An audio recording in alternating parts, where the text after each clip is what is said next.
Hello and welcome back to the MLB DFS slate breakdown for Wednesday, June 11th. We're going to be going over the main slate this evening.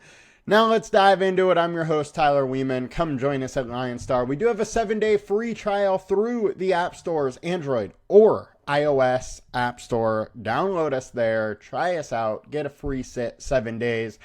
Tell us what you like and what you think. Now let's dig into it. As always, going to start with the perfect lineups yesterday, the winning lineups yesterday, then get into some pitchers to consider and some stacks to consider.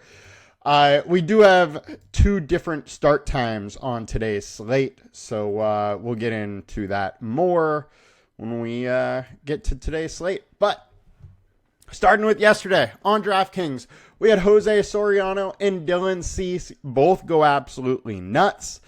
Love to see that from my guy Cease. Huge bounce back for him. He really hasn't been that good for a little while, but put it all on show yesterday and was just absolutely dominant, going 7 innings, 11 Ks, no earned runs. Then we had a two-man Arizona stack. Once again, late night hammer for Arizona, got it done, and then some one-offs there. Very contrarian lineup. And then the winning lineup went to TJ or TJ, who had first and third, won by 3 points over Fire Dog. They had Cease, they had Soriano, so got a little different there. Had a big Texas stack, which we were on majorly, and then two-man Washington and a one-off with Carroll. So congrats to TJ or TJ. You got it done. Let's check out the FanDuel side of this now. FanDuel, perfect lineup. We got Dylan Cease, no surprise there. Two-man Texas, two-man Toronto, and then all one-offs, with the winning lineup going to HP JJ, who won 20K with Dylan Cease, then a New York and Texas 4x4 stack. Two great picks, two that we definitely talked about yesterday to quite a bit, that I actually was talking about them being two of my favorites. Unfortunately, I was low on Cease, and he went absolutely nuts versus the Dodgers. Just love to see it. Now let's dig into today's slate and see what we got. So, FanDuel, it starts at 3:35 Pacific time, and it is a 7-game slate. On DraftKings, it starts at 4:10 Pacific time and is a 6-game slate. So that first game at 3:35, which is Detroit, Baltimore, is not on DraftKings. Now, let's not get ahead of ourselves. Let's start with some pitching. Highest owned, we got David Peterson, 8,800, 28% owned, 5-star alert score versus Washington. Washington, over the last 20 games, have been very poor versus lefties. 220 average, 154 ISO, 284 WOBA. Their 150 splits aren't all that much better, except for a little bit higher average. Team VBP is definitely on the side of the Nationals in this matchup. But, I mean, Peterson's just such a different pitcher now than he was. I wouldn't look too much into it. He did have one good game, 2 average games last year, and then outside of that, I wouldn't put too much into that data. But the guy has been dealing lately. 3.25 FIP over his last 20, 3.09 over his last 5. K rate, 21, 22-ish. Statcast data is good. Combined K rate's only 20.5%. That is the one thing with him, which you may want to get away, is that he's high owned, and there's not a whole lot of upside at almost 10K or at 9K. It's difficult for him to get into the high 20s. Possible, but difficult. I don't mind some David Peterson. Not a ton to choose from today. And I do like him than the other highest owned in Robbie Ray at 9,300. Look, Robbie Ray has been unreal lately. 1.79 FIP over his last 5 starts. Just absolutely amazing. And it's been against San Diego, Miami, Washington, KC, Arizona. So You have some decent to good offenses in there, and he's still been lights out. 3.68 FIP over his last 20. K rate solid. His walks have been very good lately. That's kind of the thing with Robbie Ray, is he can get, a little wild and let too many guys on base. 44% fly balls, but only 30% hard contact. And then we know Rockies are terrible versus lefties. 28.8% combined K rate. My issue with Robbie Ray is he has struggled in Colorado.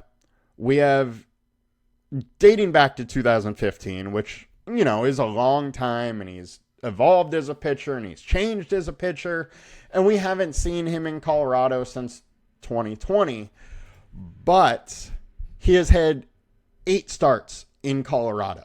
He has 2 games in Colorado where he went for 20 plus. 3 if you want to throw the 19 in there. Where 3 where it's 19 plus. Not a great track record when you talk about a guy that's 9,300, and we really need to see him get into the upper 20s to, be a must-have at high ownership. So that's my worry here. Robbie Ray is an absolute excellent pitcher in an excellent spot versus the Rockies, who are bad versus lefties. But I got some hesitation being with him, being that it's in Colorado, a poor track record in Colorado, and him going high owned. Next, we got Sean Burke, 6,500, 23% owned versus the Houston Astros. I'm actually kind of intrigued here. Sean Burke, 4.83 FIP over his whole body of work, but a 4.08 over the last 5. He's been pitching decent, has 2 games of 24 plus, 3 of 21 plus this season. Astros, they're a solid offense, but don't strike a ton of fear in my heart. And at 6,500, I think it's an interesting spot. He's just super cheap. He is high owned though, so I don't mind getting away from it a little bit, but also a little bit intrigued. Next, we got Chris Bubik, 9,600, 22% owned. Another guy that's just been amazing this season. 2.72 FIP over his last 20, 2.06 over his last 5, K rate 31% over that short term. He is allowing 45% fly balls, almost 46%, and in a very tough matchup versus the Yankees. But the guy has been absolutely dealing. And we talk about upside. Dude's been living in the high 20s. There's nobody on this slate with this type of upside. And if he's going to go a little lower owned because it's against the Yankees, I don't mind getting some. Now, he's another guy that's probably been getting a little lucky. 2.72 FIP over a 1.48 ERA. 0.79 ERA over 2.07. So maybe a little regression is due, but dude has been absolutely dealing. And these FIP numbers are absolutely elite. The K rate's elite. I'm fine going with a good pitcher versus a good team. Next, first real pivot here, we got Clark Schmidt, 8,500, 18% owned versus the Royals, 3.96 FIP over the last 20 with a 24% K rate over the last 5, 3.55 and a 26.7% K rate. Solid upside here. Now, Royals been hitting well lately, especially versus righties. They have a 305 average and a 345 WOBA over the last 20 games, which is a solid improvement over the last 150. All in all, I think this is an interesting spot for Schmidt. I don't mind a little bit when I'm not in love with the high-owned options. Don't mind paying a little less for Clark Schmidt on this. In this spot. Next, we got David Festa, 7,200, 13% owned versus the Texas Rangers. Rangers went off last night. Festa's here in for a bounce back for Minnesota. 3.96 FIP over the last 20, 4.03 over the last 5. K rate's 27%, and he's only 7,200. My issue with Festa, not only that Texas Rangers went off last night, but 80 pitches, 84, 76, and 64 in his 4 starts, and he hasn't made it into the 5th inning. So we have, issues of him big time on FanDuel, where it's very likely he is able to work into the 6, but also issues with him needing to go 5 to be able to get the win. There is some issues there too. Just that ceiling is a lot lower if he can't go at least 5 innings. But he's going enough pitches to be able to go 5, so I'm interested in him. And the upside is there at 7,200. If he can go 5 innings, keep that 27% K rate, and then he's in a very, very interesting spot. Could get a win. Can rack up 5-6 Ks at 7,200. I'm a little interested to go there, and that's really my only pivot here. I think my favorite pitchers are Bubic, Schmidt, Festa, and then Peterson. Getting over onto FanDuel, see what we got here. Our high owned is the same. Robbie Ray, Peterson. Robbie Ray is the highest owned over here, though, and 11K. I'm going to have a hard time paying for that. In Colorado, with his track record there, I might just want to get different there. Casey Mize, we had not talked about because he's not on the other slate, but he's an interesting pivot option. Baltimore starting to hit a little bit, so they've been a lot better over the short term, but Mize has been a very solid pitcher this year. I don't mind that. Schmidt at 8,800, super interesting, and Bubic is getting no ownership with the highest ceiling on this slate. So absolutely interested in Bubic there. Eflin at 8,400. Hard for me to want to go against that Detroit offense, and he's kind of meh pitcher. He's done decently the last 2, so maybe he's, rounding into form this season, but hard for me to want to pay that. And then Festa, 7,700. The fact that he just is not going to get quality start is very hard for me to want to pay that, but he is cheap. If you want to pay up for some bats, you can definitely do it with Festa if you want. And let's get into some stacks.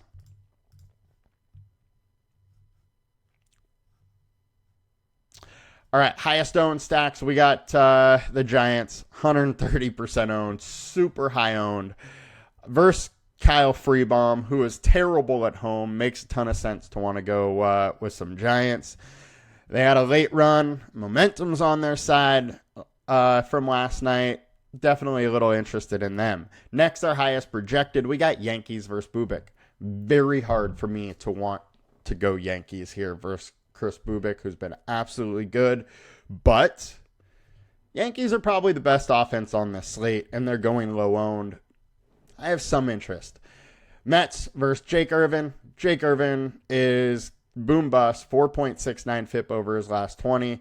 I have some interest in the Mets. They're not one of my favorites. Tampa Bay versus Walker Buehler. I'm going to be all over Tampa Bay in this spot. Our highest value stack, we got White Sox versus Gusto. Gusto's 4.5 FIP over his full body of work with a 6.41 FIP over the last 5. I think White Sox have some interest if you want to pay up for pitching and with your, secondary stack, be able to pay up for some bats. I think they're an interesting play. Highest ceiling, Yankees, Mets, Tampa. We talked about them all. Let's get over to the teams tab. So 5.7 implied total for the Giants. I'm all over that. Mets 5.1. All over that as well. Boston versus Lytle. Very interested in Boston today at 4.8. Houston at 4.7. Don't totally love it, but don't mind it. Poor bullpen behind them. Tampa Bay, I love that spot. I do like this Boston-Tampa Bay game right now. I do think it's going to go a little overlooked. Minnesota versus Texas isn't my favorite game today. Yankees, there's some leverage there, but don't totally love the spot versus Bubic. Colorado at 4.3. We just talked about Robbie Ray going to be high-owned.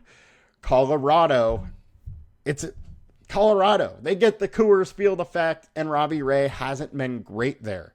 This is a great spot for Robbie Ray to not be able to control his pitches a little bit more, let too many guys on, get out of that game a little early, and, you just have the whole Colorado effect there. So I'm probably going to be fairly high on Colorado, especially if they're coming in low owned.